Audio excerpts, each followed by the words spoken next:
The fight continues in Annapolis to tackle juvenile crime. These youth in and out, and absolutely no checks and balances. A closer look at the bills causing friction along party lines as lawmakers try to find the right path forward. Plus, Baltimore's top prosecutor addresses residents' concerns over the crisis. But it's my goal to keep the citizens safe and to hold young people accountable. And how do we make sure that we do that together? What he says lawmakers don't understand when it comes to juvenile crime. The family of a teenage girl killed in Baltimore City fighting to make sure she's not forgotten. Now, Kayla was a hero in this story. Why they say lawmakers blindsided them when they took her name off a bill created in her honor. Then plans to redevelop parts of Baltimore County not sitting well with residents. None of it makes sense. Why they argue leaders are not targeting the areas that need it most. Live from WBFF in Baltimore, this is Fox 45 News at 10. Thank you for joining us. I'm Kai Jackson. And I'm Mary Bubala. 2 weeks after state Democrats unveiled their crime proposals, the Republican plan takes center stage in Annapolis, focusing on juveniles. And that plan promises more accountability for young offenders as lawmakers and community leaders say action can't wait. We need to make juvenile probation mean something. We have zero teeth to any legislative action right now, any law, to make these parents bring their child in and get the services they need. This is not something that's going away, and we definitely appreciate some more tools to be able to combat this. Well, tonight our team of reporters is looking into calls for change in Baltimore and across the state. We begin with Mackenzie Frost and the juvenile crime conversation on both sides of the aisle in Annapolis. It's been another marathon day of testimony for juvenile crime bills, this time focusing on more of the Republican-backed plans. But time is ticking for lawmakers to act on any proposal. That concludes the hearing and the testimony for Senate Bill 73. We'll now move on to Senator Watson's. More testimony Tuesday on a slew of juvenile crime bills. First up, getting the state's attorney's office involved in the conversation about charging kids earlier. What's happening at the department is not satisfying to our community, and it's just a revolving door of these youth in and out, and absolutely no checks and balances. Laura Wilt, a prosecutor in the Juvenile Division in Frederick County, argues right now juvenile crime continues to increase and lawmakers need to make changes to the probation length for certain offenses. We have no ability to do anything other than recommend services, and that's just not enough in most of these circumstances. Trying to put teeth back in our probation so that hopefully the kids will get the message and stay out of the Department of Correction as adults. We're now going to move on. But the debate over the Interrogation Act remains central to some of the friction. This is one of 4 bills I'll present to you today. The proposal debated now, backed by Democrat Senator Ronald Watson from Prince George's County, would allow parents to talk to their kids before speaking with an attorney. Supporters of the current law argue it should not be changed because it protects kids' constitutional rights. Lawyers understand constitutional rights. Not all parents understand that, correct? That's correct. So why would we put a child in that jeopardy rather than allowing the law that we've currently passed to be put in place? Why would we do this? But in the community that I represent, who helped me put this together, they are adamantly in support of wanting to be involved if their child gets picked up and arrested. Opponents of the law entirely argue it effectively, quite literally, prevents the questioning of child suspects who are children. A wholesale repeal isn't on the table this year. Instead, smaller tweaks like giving parents a bigger say in the process and other options are being discussed. Statements that defendants give are incredible investigative tools. The Republican-backed Juvenile Justice Restoration Act includes some changes already being debated in the juvenile justice system, like authorizing certain charges involving a gun for kids at least 10 years old. This is not about demonizing and incarcerating our children or these juveniles. It's about protecting them and protecting our communities. Ultimately, no votes were taken Tuesday as the conversation continues in Annapolis. This debate is not over. So far, juvenile crime bills in both chambers have yet to make it out of committees, so there could be more amendments made before any plans are finalized. In Annapolis, Mackenzie Frost, Fox 45 News. Department of Juvenile Services Secretary Vincent Schiraldi has not been at any of the hearings about juvenile crime legislation so far this session and was not present when Democrats introduced their package of bills last month. His office won't answer our questions on whether he supports the measures. On WBAL radio this morning, Governor Moore doubled down on his support of Schiraldi. I wanted to get someone in there who understood how to reform a system, but also understood that the benchmark for the results I want to see are accountability. And that means having real accountability for the young people in the system, making sure there's accountability for people that are breaking the law, regardless of their age, but also making sure we have a system that actually works and can focus on rehabilitation. Secretary Schiraldi has faced backlash over his views on probation, saying he doesn't believe it makes young people less likely to commit another crime. As Mackenzie mentioned, probation reform is a central aspect of new juvenile crime proposals in Annapolis. We have heard from lawmakers and prosecutors who say judges should have more of a say in the whole process. Because sometimes we have parents who call us and say, I don't know what to do, he's not listening, and our hands are tied because we don't have any response other than to set yet another hearing where the child is told by the magistrate or the judge, yet again, you have to follow the rules of probation, and the child has no response. What's happening is that when someone is placed on probation, the access to services isn't happening quick enough. And so the length of probation could be halfway over or the majority over before they even get enrolled into services. Fox 45 News has been investigating the Department of Juvenile Services and Secretary Schiraldi for months. You can find our complete coverage online at foxbaltimore.com. Baltimore City State's Attorney Ivan Bates is in Federal Hill addressing juvenile crime during a community public safety meeting. Fox 45's Jeff Abel was at that meeting and joins us live with the state's attorney's message. Jeff? Well, when it comes to winning the war on juvenile crime, Bates spoke to his own neighbors tonight, and he laid out what needs to be happening in Annapolis and then questioned what he thinks will really happen. At the Foundry Church in Federal Hill, it was the juvenile crime crisis that brought the state's attorney to the head of the church. Check 1, 2, 3, 4. I explained to him, it's not my goal to lock up kids, but it's my goal to keep the citizens safe. For more than an hour, Ivan Bates addressed the juvenile crime crisis both on the streets and at the State House, where lawmakers are now struggling to decide whether to reform the reforms from 2 years ago. My fear is that you have a lot of the confusion down there in Annapolis and nothing passed, and now as prosecutors we're still stuck with our hands tied. Bates made his case for extending probation for juvenile offenders and making offenders more accountable. If they're going to cut their ankle bracelet off, you have to tell the court. I think there's a lot of uncertainty about who's at fault, what's broken, who can address it. 3 young people, 7, 9, and 10, New Year's Eve, try to break into a liquor store on the west side. Bates described one case involving 3 young offenders, which he says helped illustrate the realities of Annapolis. Senator Jill Carter, who authored juvenile reforms 2 years ago, has long urged law enforcement to issue SINS petitions, which are aimed at helping provide services to offenders and allow them to avoid more punitive action. The officer comes to me and says, hey, what do we do with this? They're so young. Well, I don't know what to do with this. So do you just say, oh, well, no harm, no foul, or do you try to do something? Well, Senator Carter always talked about this SINS petition. I said, well, let's figure out what SINS really works. I sent them down to DJS headquarters here in the city. Turned out that DJS didn't understand what to do with the SINS petition either. They had no clue what to do about this at all. And what you realize is that so many laws have changed throughout the time period that are the organizations keeping up and educating the people that are in charge of being in charge of these laws. You may remember at another Federal Hill meeting a few months ago, Juvenile Services Secretary Vincent Schiraldi clashed with a deputy state's attorney over crime statistics. Well, tonight, Bates says Schiraldi later apologized, saying she was correct. We're live. Jeff Abel, Fox 45 News.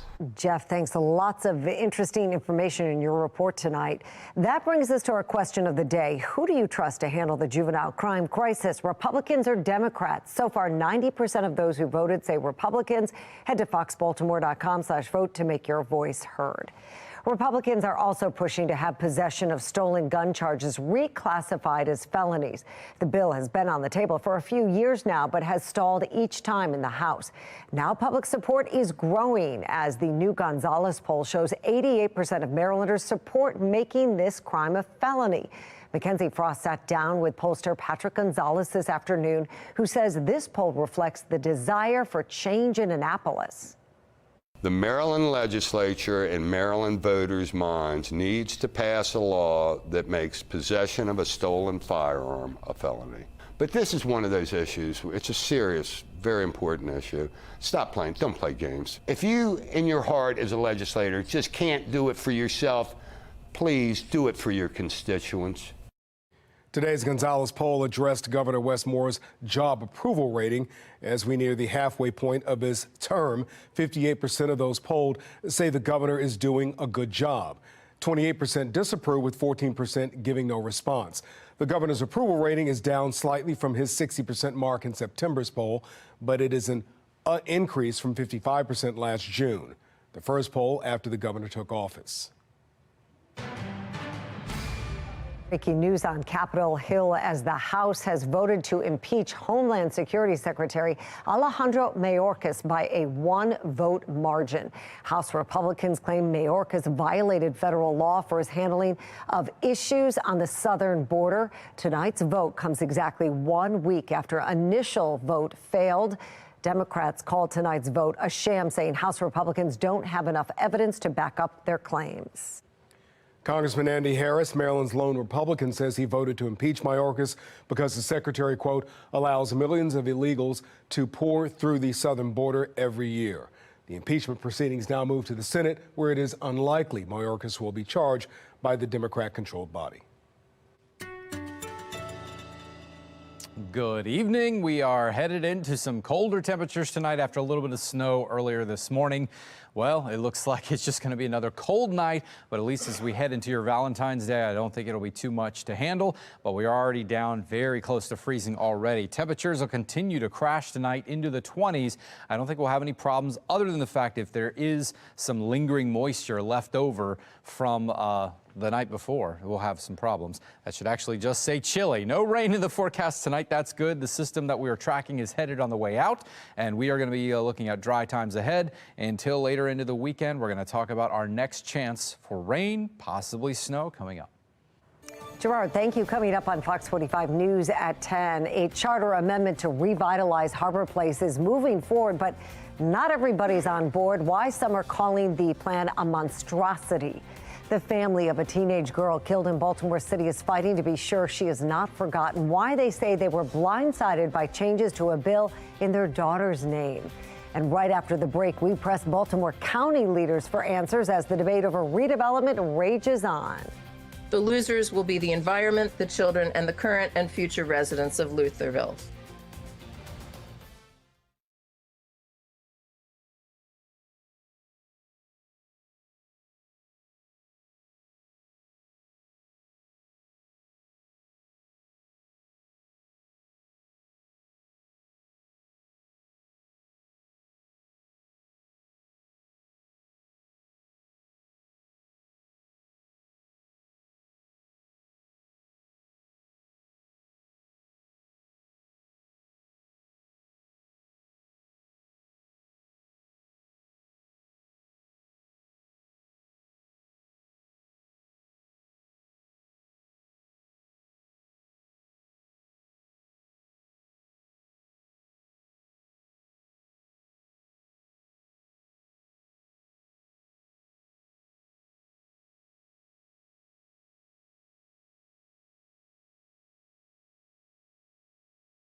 Our recently restored stream will once again become clogged with trash and debris. Our aging sewers will struggle to handle the growing load of human waste generated by a vastly increased population. Our children, including those of new residents, will suffer the effects of extremely overcrowded schools. The debate over new development in Baltimore County is growing, with residents voicing concern about overcrowding. The new legislation calls to tear down old and decaying buildings in specified areas known as nodes and replace them with retail and residential spaces. Fox 45's Jessica Babb joins us live with a closer look at this debate tonight. Jessica.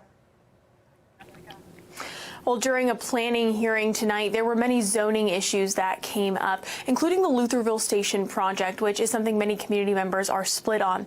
But tonight, I spoke with Baltimore County Planning Director Steve Lafferty, asking him about community members' infrastructure concerns. A virtual zoning hearing with more than 300 people logging on.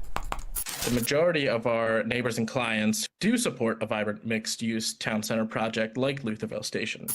The current building and site have aged out of their practical usefulness and no longer support the community. Many voicing their very real opinions about the Lutherville Station project, which could put apartments in place of the old, dilapidated shopping center. Our aging sewers will struggle to handle the growing load of human waste generated by a vastly increased population.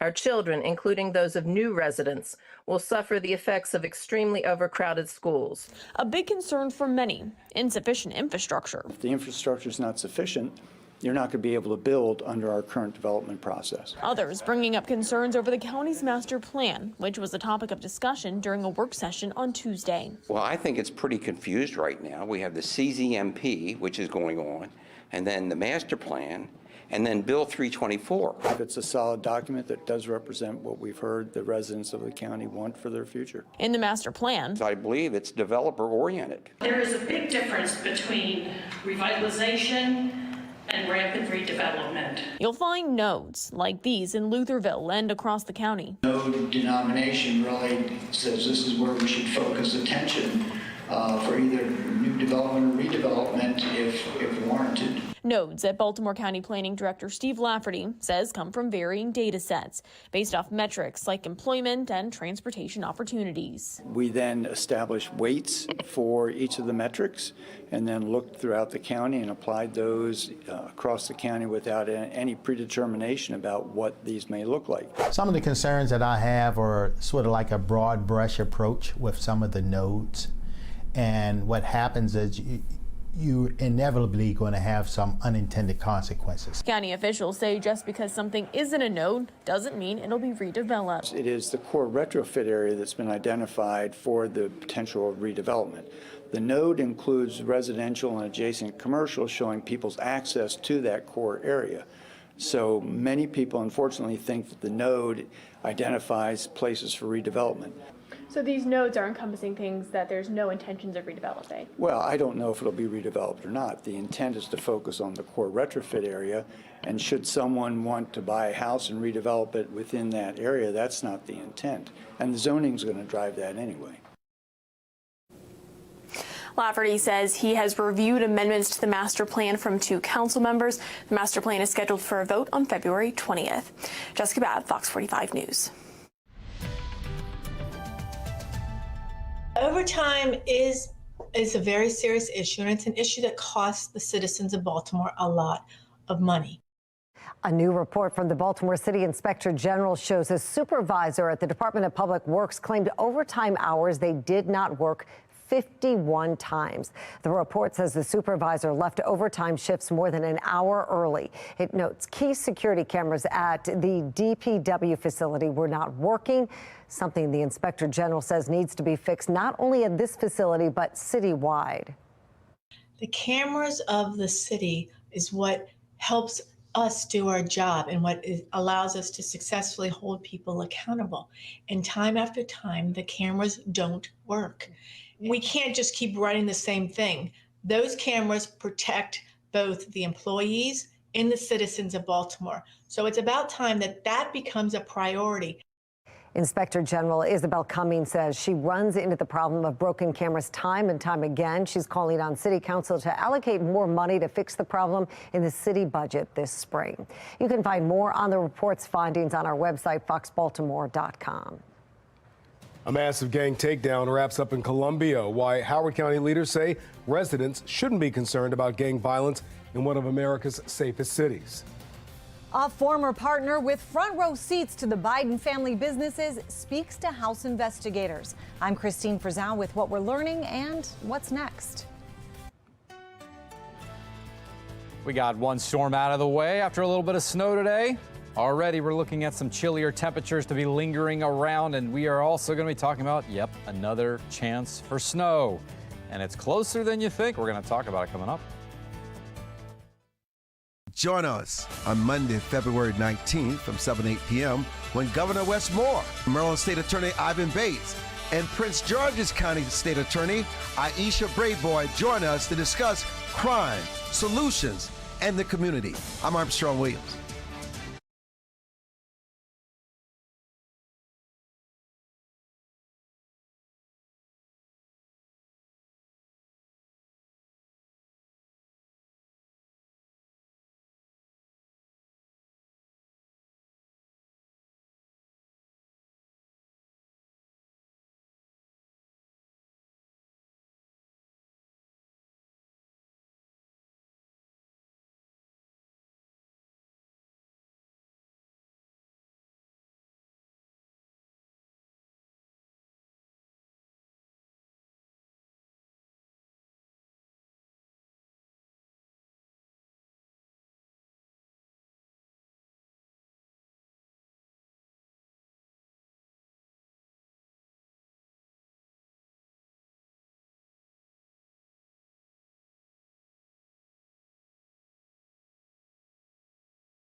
We're following breaking news out of Austin, Texas. Police say a car has crashed into an emergency room, injuring at least 10 people. According to our sister station in Austin, the driver died at the scene. At least 5 of those hurt were taken to other hospitals. 2 are in critical condition, but it's unclear what led up to the crash. Police say it was not intentional. The House Oversight Committee is moving forward with an impeachment inquiry into President Biden after releasing the transcript from a meeting with a business associate of the president's son, Hunter. National correspondent Christine Frizzell has the fallout from today's meeting.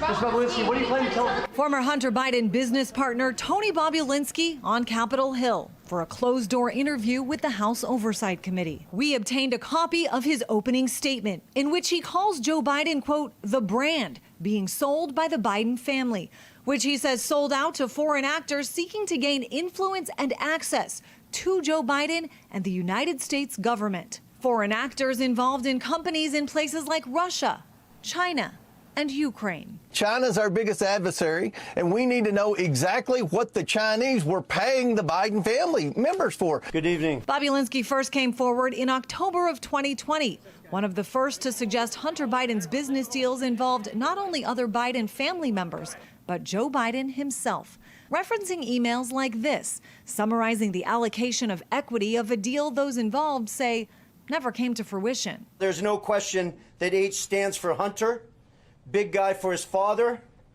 Joe Biden. This contradicts what the White House has said time and time again, as another transcript just released with another Biden business partner, Rob Walker, suggests Joe Biden did drop by a meeting with officials from the Chinese energy company CEFC, likely in 2017 when Joe Biden was out of office. The White House has maintained Joe Biden never had any influence over his son's businesses and certainly never profited from them, as the investigation to prove otherwise carries on. When it comes to issues like corruption and personal enrichment, it's pretty clear cut. Either you got money and you didn't. Either you had meetings and you didn't. And the fact of the matter is that they have not answered those questions clearly. Hunter Biden himself is scheduled to sit for a closed-door deposition on February 28th, where House investigators say they hope to get answers to many of these questions, but which critics say is simply an attempt to keep the spotlight on the Biden family businesses in an election year. In Washington, I'm Christine Frizzau. And that brings us to our national question of the day. Do you think Hunter Biden's foreign business dealings created a national security threat? So far, 90% of those who voted say yes to weigh in. Head to foxbaltimore.com/vote. Click on the Pulse tab. Now, Kayla was a hero in this story. She was protecting her little siblings. The family of a murdered Baltimore teen is fighting to make sure she isn't forgotten. What they want from lawmakers to make sure this never happens again. A new poll sending a strong message to lawmakers about new taxes. What that poll shows, amid concerns state spending will soon impact your wallet.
We're following three big stories at 10:30. A 4-year investigation ends in a major victory for Howard County prosecutors.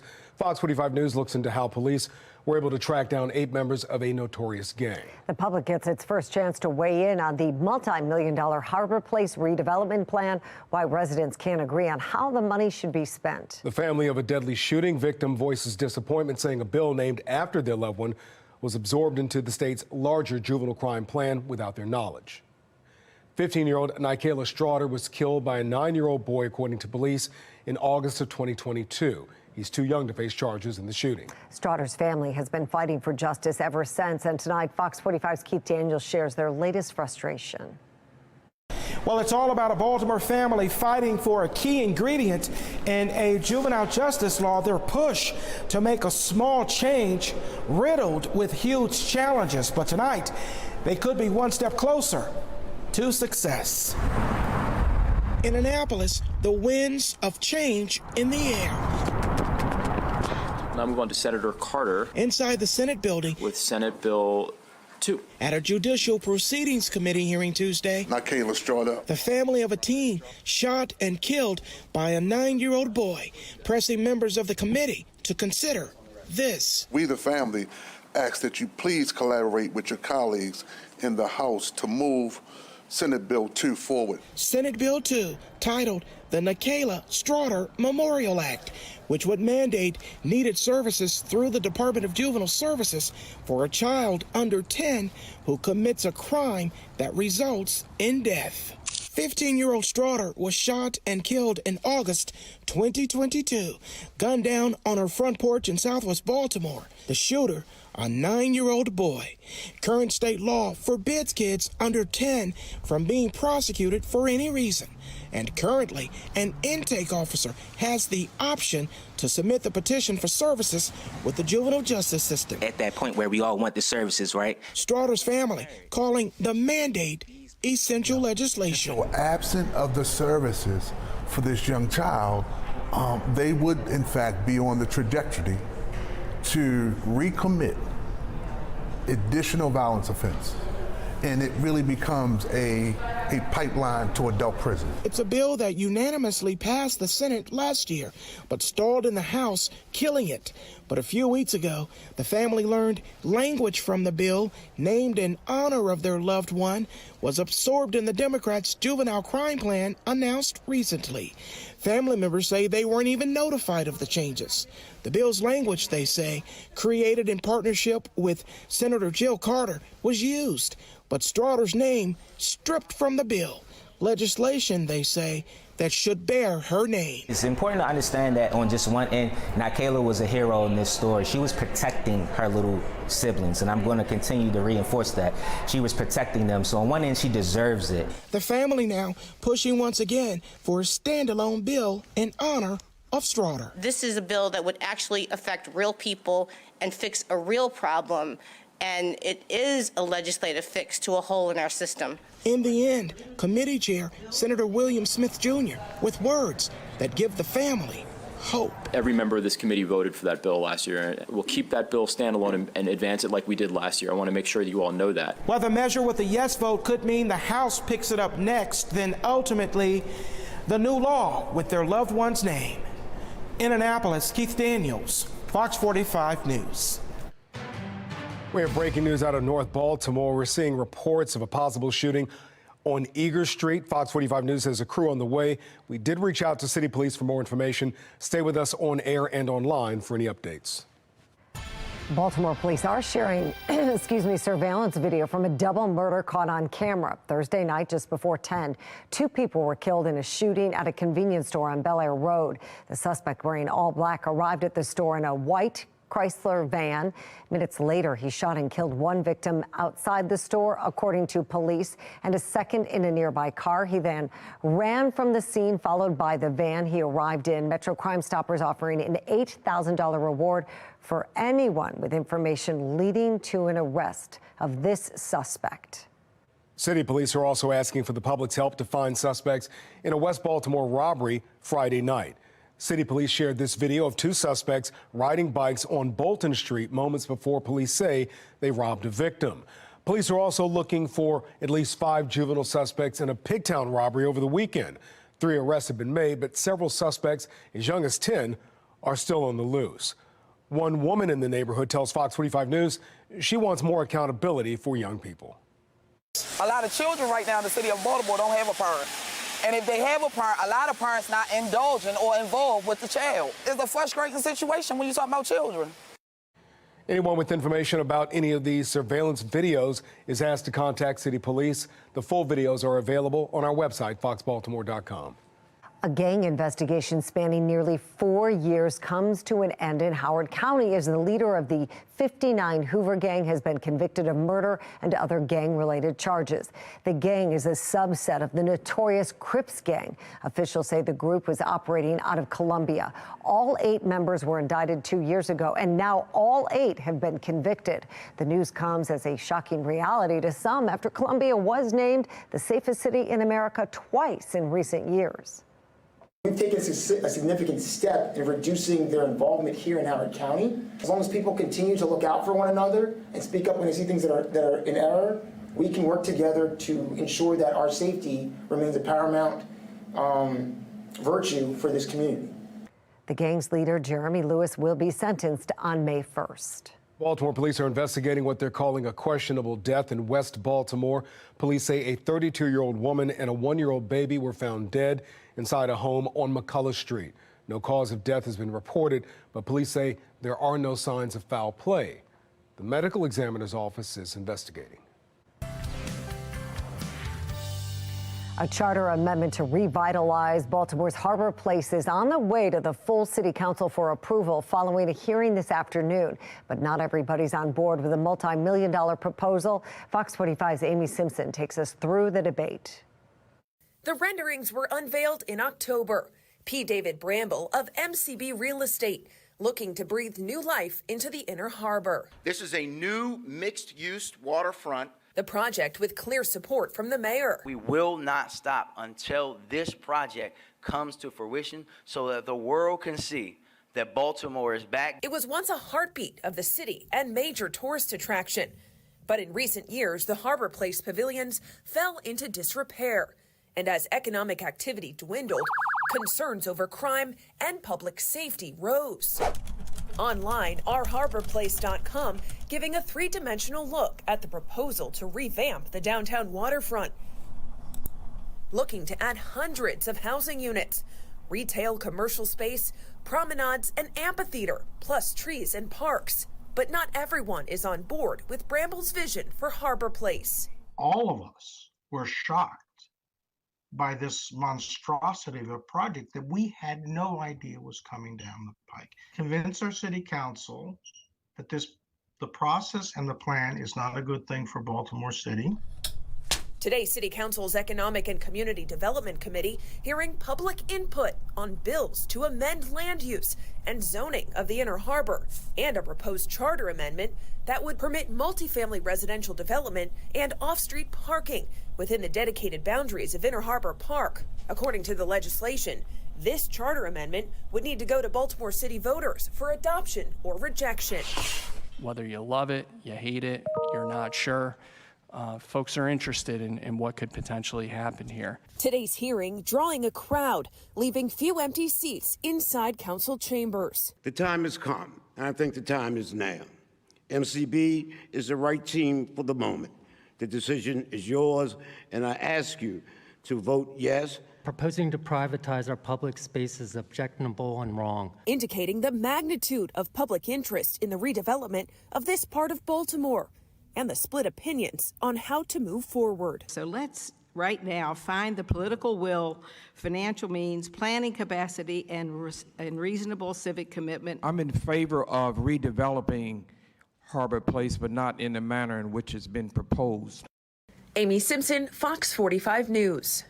Fox 45 News has been covering the proposed redevelopment of Harbor Place for months. For a breakdown of this recent plan, head to foxbaltimore.com. Most Marylanders support a mandatory sentence for selling fentanyl, according to a Gonzales poll.